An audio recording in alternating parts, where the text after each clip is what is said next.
So once you get them to sign up, or once they do finally sign up, what are your roles as a sponsor? This is something that I think a lot of people don't know. And this is kind of something I guess I should have done a little bit ago, a while ago, kind of training that I should have done a little bit ago. But basically your role as a sponsor is to be there for your new presenter.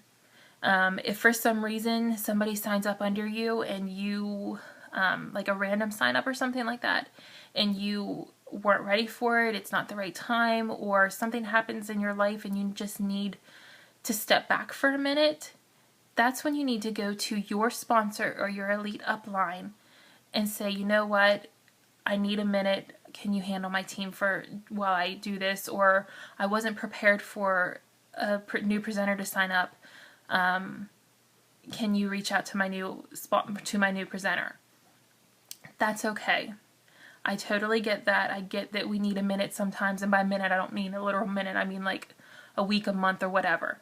And I get that people have had random signups. I've had random signups. I love them. I want to kiss them, but some people just, that's not their goal with this business, and they get these random signups and they don't know what to do with them, and they're overwhelmed. And I'm just telling you right now that if that is you, if you had a random sign up or you get a random sign up and you're not ready to be a sponsor, let your elite upline know, and they will take that new presenter under their wing. I promise you.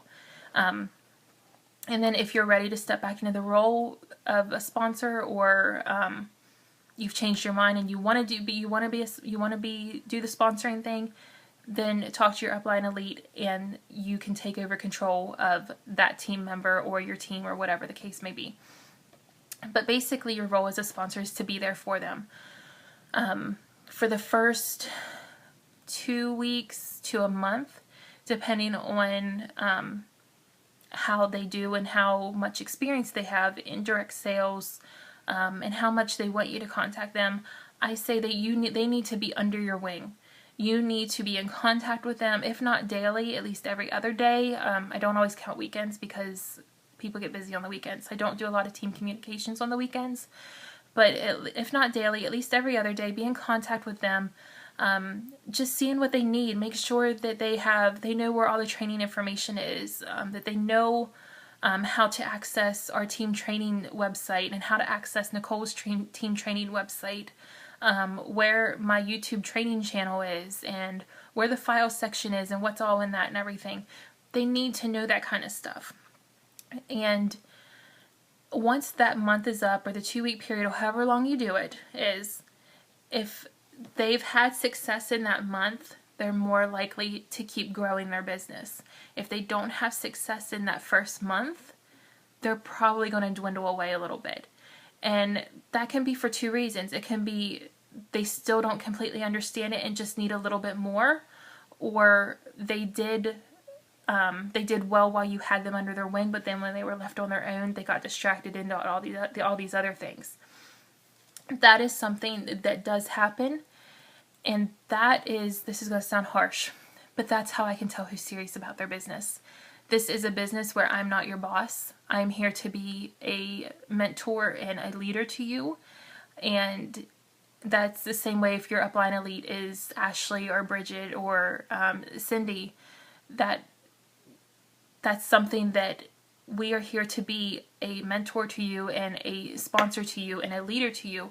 We're not here to be your boss and dictate and tell you exactly what to do every single day. What we do is we provide the tools. And as a leader, you provide the tools. As a sponsor, you provide the tools. And it's up to your team members to do with them what they want to do. Do they want to take advantage of them and learn from them and apply everything that they've learned? Or do they want to look at them and say, you know what, I don't have time for this, and just let it go? And here's the thing. If they want to take the tools and run with it, that's awesome. You might have a new leader right there in front of you. And that is somebody that you need to dedicate a little bit of time to, a little bit more time to each month, to make sure they're reaching the goals that they want to reach. If they are the person that doesn't want to take the time to learn, that doesn't want to take the time to, if you are sending a book to somebody or giving them different things to read or different videos to watch, different training videos and stuff to watch, and they're not taking the time to do that, that's on them. You've done what you needed to do as a sponsor, and if they're not going to do their end of it, you need to let them go. And I'm not saying you never contact them. I'm just saying you need to not want it more for them than they want it for themselves. You need to be there for everybody on your team.